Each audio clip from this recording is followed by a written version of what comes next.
Hello students, a very good morning to all of you. In today's class, we will discuss isomerism in alkenes.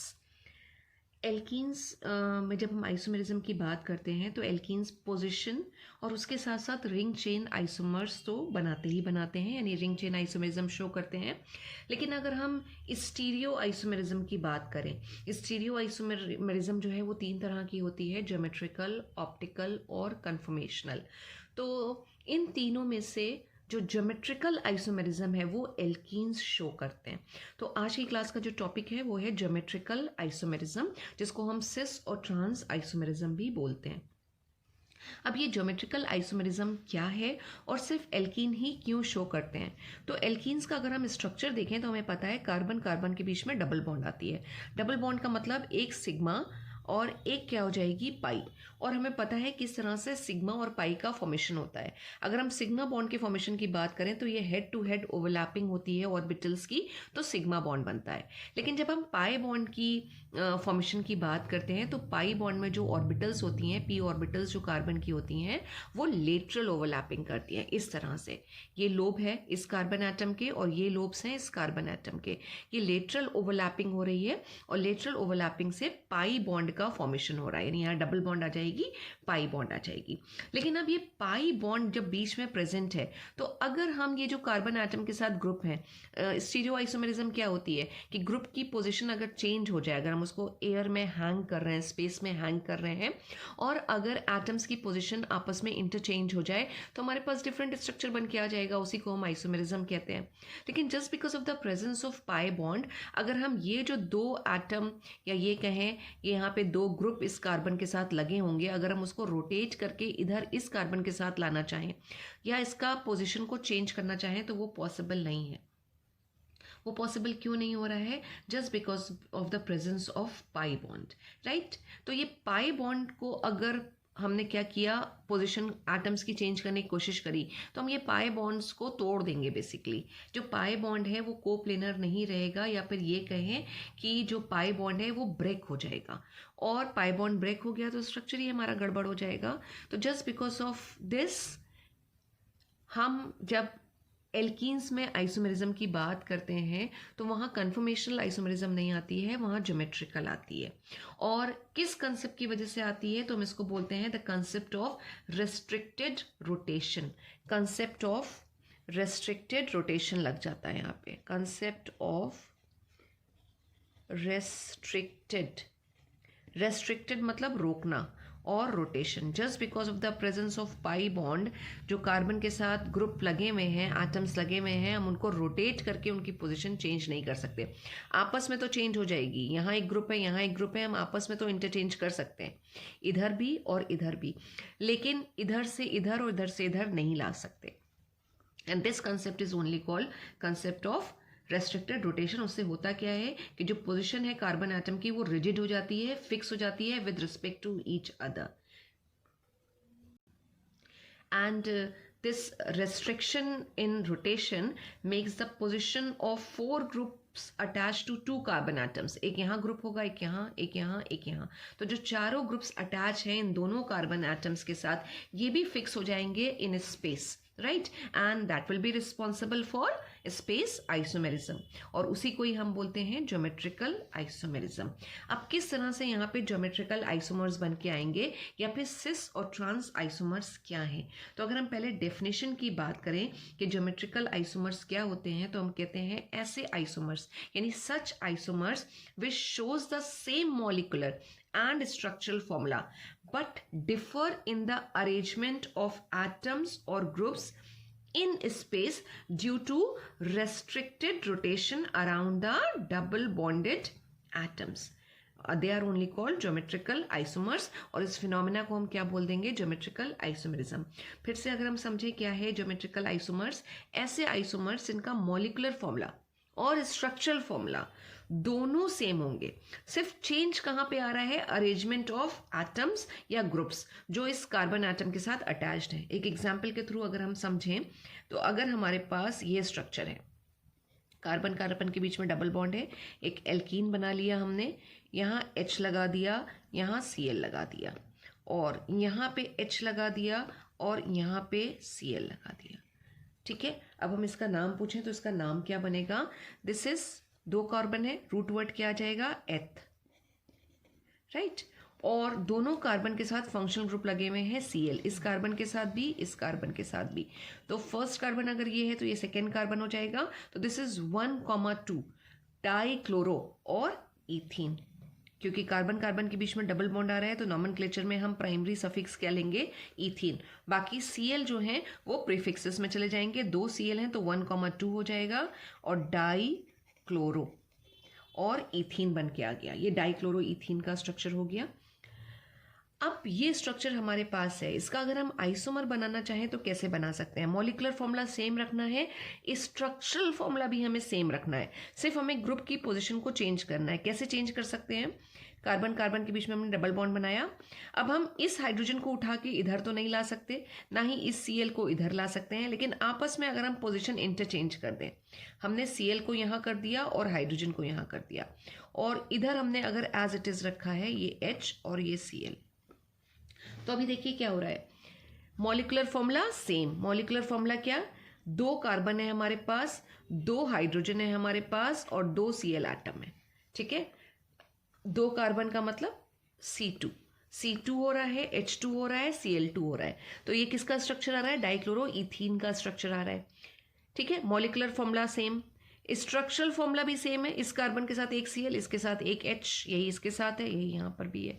तो molecular formula same, structural formula same, सिर्फ क्या हो रहा है, atom की position हमने change कर दी है, राइट। और उससे क्या हुआ आप देखोगे तो 2 डिफरेंट आइसोमर बन के हमारे पास आ रहे हैं। जब इस तरीके का कुछ अरेंजमेंट हो जिसमें जो सेम एटम्स हैं वो एक ही साइड में आ रहे हो, ये हाइड्रोजन हाइड्रोजन एक साइड में, ये Cl एक साइड में, तो इसको हम बोलते हैं सिस आइसोमर। और इसी को ऑपोजिट, जब हाइड्रोजन हाइड्रोजन एक दूसरे के क्रॉस आ रहे हो, Cl भी एक दूसरे के क्रॉस आ रहे हैं, तो उसको हम बोलते हैं ट्रांस आइसोमर। तो 2 आइसोमर आपके पास आ गए, सिस और trans, just because we have change the position of groups which are attached with both the carbons in this structure. ये जो सिस और ट्रांस वर्ड्स हैं ये लैटिन लैंग्वेज से लिए गए हैं। यहाँ पे सिस की मीनिंग होती है सेम। तो यहाँ यू कैन सी कि जो हमारे सेम एटम्स हैं वो सेम साइड में आ रहे हैं, तो इसे हम बोल रहे हैं सिस, क्योंकि सिस की मीनिंग ये सेम। और ट्रांस, इसमें क्या हो रहा था, एक्रॉस आ रहे थे, तो ट्रांस लैटिन लैंग्वेज में ट्रांस की मीनिंग होती है एक्रॉस। तो ये हमारे 2 आइसोमर बन गए, cis and trans. Molecular formula same, structural formula same, सिर्फ स्पेस में जब हम इसको हैंग करेंगे मॉलिक्यूल को, तो जो पोजीशन है एटम्स की वो थोड़ा सा चेंज होके आ रही है। इसमें दोनों हाइड्रोजन सेम साइड में, दोनों Cl सेम साइड में, इसमें एक्रॉस आ रहे हैं। और इस तरह से 2 डिफरेंट कंपाउंड्स बन गए। डिफरेंट क्यों? क्योंकि दोनों की प्रॉपर्टीज अलग होंगी। सिस की प्रॉपर्टीज अलग हैं, ट्रांस की प्रॉपर्टीज अलग हैं, इसलिए हम इनको बोल रहे हैं 2 डिफरेंट कंपाउंड्स हमारे पास बन रहे हैं। इसको हम बोलेंगे सिस 1,2 डाइक्लोरो इथीन और इसको हम बोलेंगे ट्रांस 1,2 डाइक्लोरो इथीन। यही अगर हम बट टू इन से बनाएं, बट टू इन के सिस और ट्रांस को ड्रॉ करें, तो देखिए बनाने का तरीका क्या है। बट टू इन का स्ट्रक्चर क्या होता है, 4 कार्बन होंगे और जो 2 कार्बन है, ठीक है, यहाँ नहीं लगाते हैं अभी, ऐसा करते हैं, इसको इस तरह से लिख लेते हैं, CH और CH3। ठीक है, ये आ गया बट टू इन का स्ट्रक्चर। अब कैसे आप बनाएंगे सिस और ट्रांस? तो आप ये जो डबल बॉन्ड है इन दोनों कार्बन पे फोकस करिए और इसको यहाँ पे ड्रॉ कर लीजिए, ये आ गया। अब इस कार्बन के साथ एक हाइड्रोजन एक CH3 है, तो हमने कुछ इस तरह से लगा लिया। इस कार्बन के साथ भी एक H और एक CH3 है, उसको हमने इस तरीके से लगा लिया। बन गया ये हमारा कौन सा आइसोमर? सिस आइसोमर बन गया, सिस बट टू इन बन गया। और दूसरा इसी का अगर हम ट्रांस बनाना चाहें तो किसी भी साइड में आप पोजीशन को चेंज कर दीजिए, इधर इधर और इधर। इधर H था तो हमने इधर CH3 कर दिया, इधर H कर दिया, और इसमें हमने क्या किया, पोजीशन को सेम रखा। अब ये कौन सा आइसोमर बन के आ गया? This is trans but two ene, trans but two ene. तो 2 आइसोमर बन के आ गए हमारे पास, सिस और ट्रांस। अब हम जब इनकी प्रॉपर्टीज की बात करते हैं तो प्रॉपर्टीज, अभी हमने कहा सिस और ट्रांस की जो प्रॉपर्टीज हैं वो बिल्कुल अलग होंगी। जैसे अगर हम डाइपोल मोमेंट की बात करें तो ट्रांस आइसोमर आप देख सकते हो, जितना डाइपोल जनरेट होगा यहाँ पे वो कैंसिल आउट हो जाएगा। जो ग्रुप है वो एक दूसरे को अपोजिट है, तो जितना भी डाइपोल मूवमेंट आ रहा है वो डाइपोल मूवमेंट कैंसिल आउट हो जाएगा।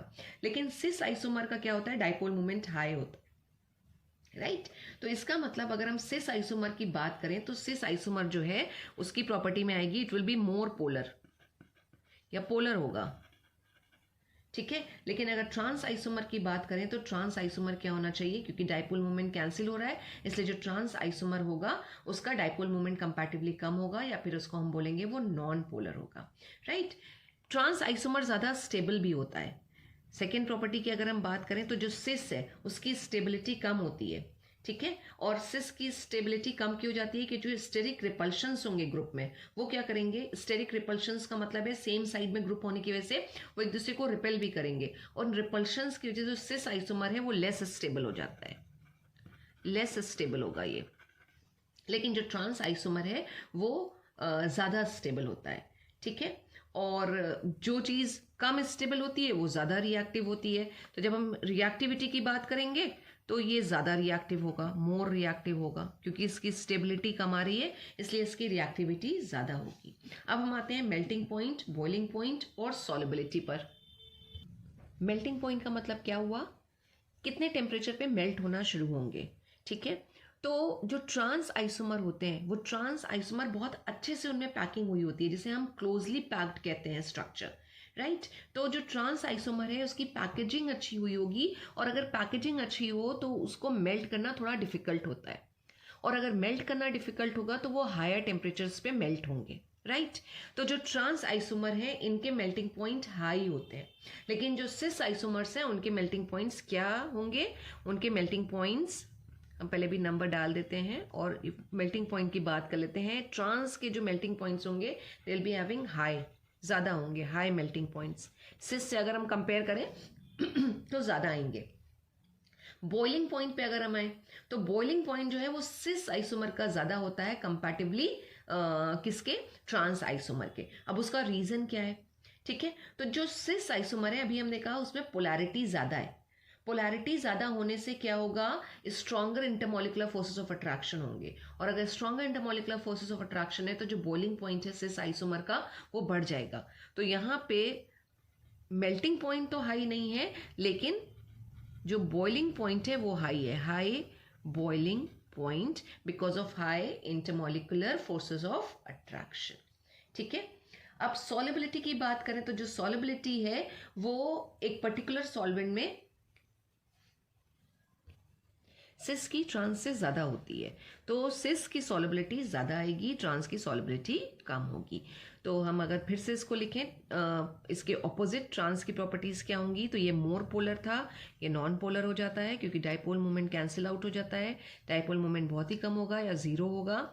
ये ज़्यादा स्टेबल होंगे, सिस हमारे कम स्टेबल थे लेकिन ट्रांस हमारे ज़्यादा स्टेबल आएंगे। ये मोर रिएक्टिव हैं, ये लेस रिएक्टिव हो जाएंगे, इनके मेल्टिंग पॉइंट ज़्यादा हैं और इनके बॉइलिंग पॉइंट ज़्यादा हैं। तो ये सारी प्रॉपर्टीज़ हैं सिस और ट्रांस की। दो डिफरेंट आइसोमर्स हैं तो आइसोमेरिज्म का फिनोमेना तो आना ही आना है और सिस और ट्रांस आइसोमर्स बन रहे हैं हमारे। तो this is about cis and trans isomerism shown by alkenes. Thank you so much students.